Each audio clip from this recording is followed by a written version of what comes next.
അന്ന് കാട്ടിൽ മുഴുവൻ അലഞ്ഞു തിരിഞ്ഞു നടന്നിട്ടും ഇര കിട്ടാത്തതിനാൽ അവൻ പട്ടണത്തിലേക്ക് പോകാൻ തീരുമാനിച്ചു. പട്ടണത്തിലേക്ക് പ്രവേശിച്ചതും കുറെ പട്ടികൾ അവനെ പിന്തുടരാൻ തുടങ്ങി.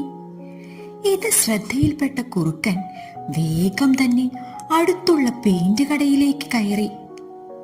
പട്ടികൾ തന്റെ പുറകെയുണ്ടോ എന്നറിയാൻ തിരിഞ്ഞു നോക്കി നടന്നതും തട്ടിത്തടഞ്ഞ് ഒരു പെയിന്റ് ബക്കറ്റിലേക്ക് വീണു. കുറുക്കനെ കാണാതായതോടെ പട്ടികൾ തിരിച്ചുപോയി.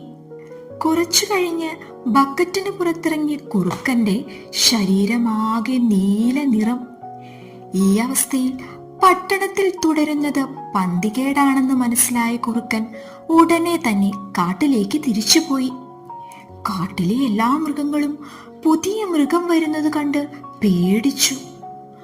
തന്നെ കണ്ട എല്ലാ മൃഗങ്ങളും പേടിക്കുന്നു എന്നറിഞ്ഞ കുറുക്കൻ എല്ലാവരെയും പറ്റിക്കാൻ തീരുമാനിച്ചു. അവൻ എല്ലാ മൃഗങ്ങളെയും വിളിച്ചുകൂട്ടി പറഞ്ഞു, നിങ്ങളെല്ലാവരെയും നയിക്കാനായി ദൈവം പറഞ്ഞയച്ചതാണ് എന്നെ. ഇനി മുതൽ ഈ കാടിന്റെ രാജാവ് ഞാനാണ്. എല്ലാ മൃഗങ്ങളും സന്തോഷത്തോടെ രാജാവിനെ സ്വാഗതം ചെയ്തു. ദിവസവും പുതിയ രാജാവിനുള്ള ഭക്ഷണവും മറ്റു ജോലികളും ചെയ്തു കൊടുത്തു. ഒരു ദിവസം കുറുക്കൻ വയറ് നിറയെ ഭക്ഷണമൊക്കെ കഴിച്ച് സിംഹാസനത്തിലിരുന്ന് വിശ്രമിക്കുകയായിരുന്നു. ഈ സമയത്താണ് ഒരു കൂട്ടം കുറുക്കന്മാർ ഓരിയിടുന്നത് കേട്ടത്.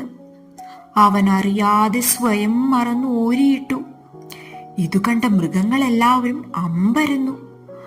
അവരെല്ലാവരും ചേർന്ന് കുറുക്കനെ വിരട്ടി ഓടിച്ചു. പിന്നീട് ഒരിക്കലും ആ കാട്ടിലേക്ക് അവൻ തിരിച്ചു വന്നിട്ടില്ല.